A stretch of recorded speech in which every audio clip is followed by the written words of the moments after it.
wapi na wakati gani, Mheshimiwa Rais? Naomba karibu. Mheshimiwa Rais wa Jamhuri ya Muungano wa Tanzania, katika mradi wa kuimarisha miundombinu ya upimaji na ramani, tutatumia njia 3 kupata picha za anga.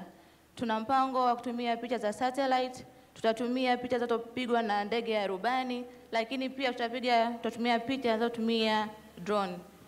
Kwa ufupi, Mheshimiwa Rais wa Jamhuri ya Muungano wa Tanzania, ninaomba nieleze mchakato wa kupiga picha za anga kwa kutumia drone.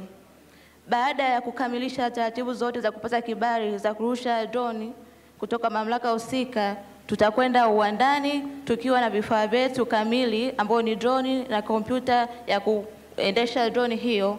Tutapiga picha katika eneo husika. Baada ya hapo, tutarudi ofisini kwa kutumia kompyuta za kisasa ambazo zinaitwa DPW. Tutazichakata picha hizo, kwa mfano ni kompyuta namba 1. Baada ya kuzichakata picha hizo, tutaandaa ramani, mfano ni kompyuta namba 2, ambao ndo zitatumika katika taasisi mbalimbali katika kufanya matumizi mbalimbali ikiwemo miundombinu, mfano barabara, reli, huduma za maji, huduma za mafuta na nyinginezo. Asante.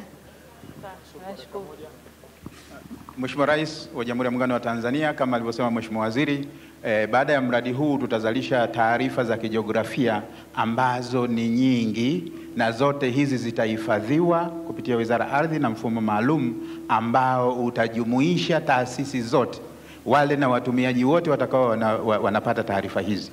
Kama ulivyo maelekezo yako, taarifa zote zisomane. Kwa hiyo tutakuwa na mfumo huo utakaowezesha taarifa hizi kusomana kutoka Wizara ya Ardhi na taasisi zingine. Naomba kuwasilisha, Mheshimiwa. Hongereni sana.